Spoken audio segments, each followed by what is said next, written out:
Artículo de Alberto Acosta Garbarino, publicado el 8 de octubre del 2023, titulado El éxito del BCP y el fracaso del IPS.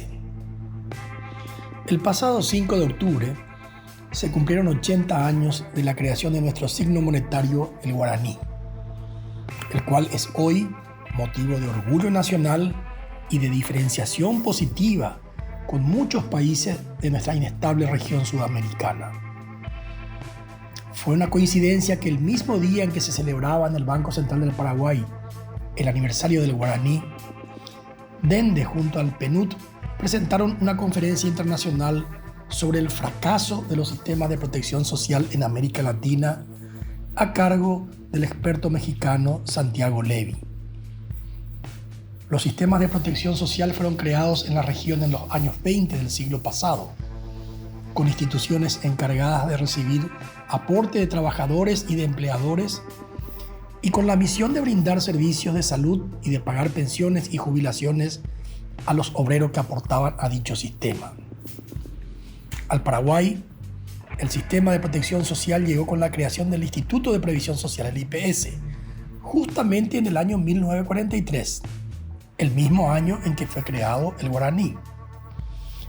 En la brillante y amena conferencia del Dr. Levy, pudimos ver con claridad el enorme fracaso de estos sistemas en toda América Latina, y con los comentarios que posteriormente hizo César Barreto, vimos que ese fracaso en nuestro país es aún mayor. En Latinoamérica, en promedio, solamente el 40% de las personas que trabajan tienen la cobertura de estos sistemas de protección social, mientras que el 60% restante vive a la intemperie.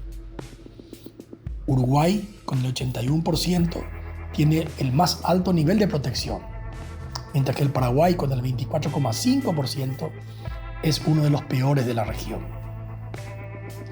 Hace 80 años, con el asesoramiento del gobierno de los Estados Unidos, fueron creados el guaraní y el IPS. El primero es motivo de orgullo nacional al ser una moneda estable, y el segundo es motivo de vergüenza nacional por la desprotección en que vive nuestra gente. Reflexionando sobre las causas que explican el éxito en un caso y el fracaso en el otro, encontré varias. Pero si tuviera que elegir una, me quedaría con la autonomía técnica en el manejo de la política monetaria por parte del BCP y con la terrible injerencia política en el manejo de la política social en el caso del IPS. El padre del guaraní fue el doctor Carlos Pedretti, una figura descollante de su época, a quien el presidente de entonces, el general Morínigo, le propuso la presidencia del Banco de la República del Paraguay.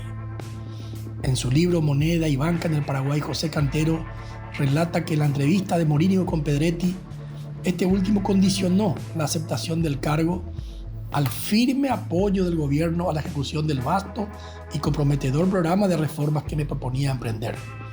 Promesa que cumplió Morínigo estrictamente, asegurando de esa manera la independencia política, que era otra de mis condiciones. A diferencia del BCP, el IPS nació absolutamente cooptado por los sectores políticos, empresariales y sindicales. Los sectores políticos para beneficiarse con el manejo de los enormes recursos financieros y con la posibilidad de brindar servicios de salud a sus simpatizantes. Los empresarios proveyendo insumos y medicamentos con exagerados réditos, y los diferentes sindicatos de médicos y enfermeras obteniendo beneficios extraordinarios. La situación actual de un IPS absolutamente colapsado e imposibilitado de atender bien a ese 24% de la porción asegurada, y ni pensar en ese 75,5% que vive sin cobertura. Con este sistema actual pierde la mayor parte de la población paraguaya, pero todos los intentos de modificarlo se han enfrentado con la oposición de los sectores a cuyos intereses beneficia. Los que impiden los cambios son los miembros de una troika poderosa en el Paraguay democrático, los políticos, los empresarios y los sindicalistas, vinculados al IPS por intereses personales y sectoriales y olvidando los intereses nacionales. La reforma es imperiosa, pero lamentablemente la viabilidad política es casi nula.